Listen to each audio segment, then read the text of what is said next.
Oftentimes, if we're honest as Christians, we're going to look at the smoking guy and be like, I think he's got a spiritual problem. As we're mowing down nonsense for our whole life, and we never even go, is this a spiritual question? This is what comes into view. See, we tend to judge the world for their sin, right? Their sex sin, they're greedy, they're going to go to hell, and we never call out this sin in people or ourselves.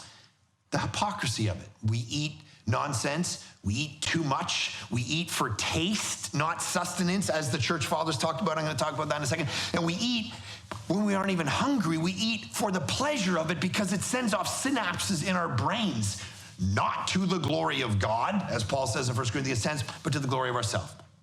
Here's what another passage of Paul from 1 Corinthians. He says, or do you not know that your body is a temple of the Holy Spirit within you, which you have from God, and that you are not your own, for you were bought with a price, therefore glorify God in your body.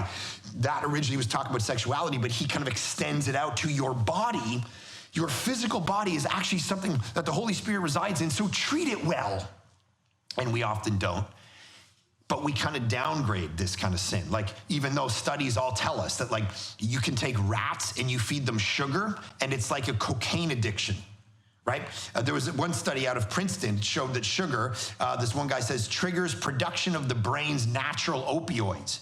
He says, we think that is a key to the addiction process. The brain is getting addicted to its own opioids as it would to morphine or heroin.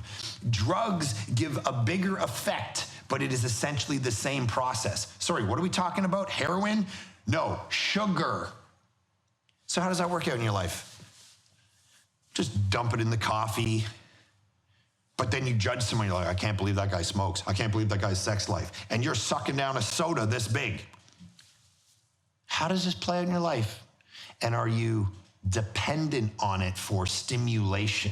It's almost analogous to what Paul talks about in Ephesians chapter 5, when he goes, do not get drunk on wine. And we're like, why are you supposed to get drunk on wine? Because it kind of makes your brain funny, and then you're depending on that for the stimulants for it to give you joy instead of the joy that the Holy Spirit's gonna give you. And we're like, okay, we get it with drunkenness, but then we don't even think about it with other stimulants like food. And yet all through church history, that's been the case. In Philippians chapter 3, verse 19, Paul says this, their end is destruction, their God is their belly, and their glory is in their shame. Their minds are set on earthly things. He's equating their belly as their God to their shame. And I think we need to feel that, not shame. This is called conviction. Do we eat to our own demise? Do we eat not as healthy as we could be for serving the kingdom of Christ, which is what this life is about? See, and he equates it to worship. Their God is their belly. And by the way, this is a great thing about Christianity that's different than religion. Think about this for a second. Islam, Hinduism, Judaism, they're gonna tell you what you can eat and what you can't eat, how much and when. Christianity does none of that. It goes by the Spirit. There are no hard and fast rules, right? It's hear from the Lord, pursue, wonder, study for yourself. This is good, this is bad, this is excessive, this is not. This is what we love about Christianity. It's the Holy Spirit's gonna work in your life, and it's gonna be different for everyone because it's a heart issue.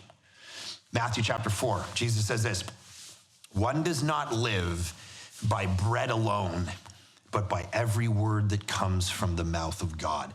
I bet you've never even thought of that in the context of gluttony before. Like, he's trying to say, you realize that we don't just live and have sustenance by food because we can become overdependent on that.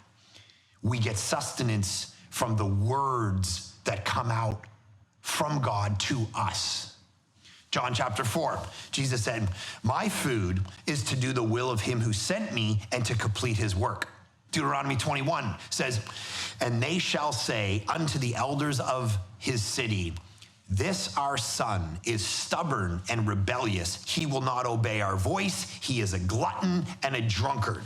Proverbs 23, when you sit to eat with a ruler, consider diligently what is before you and put a knife to your throat if you be a man given to appetite. Over and over and over again, this is what the Bible does. Like, it's a thing. So the question is why? For a ton of reasons. right? It's that you don't become dependent on food and the sustenance of this world emotionally. Like people use it as an emotional escape, right? To feel something.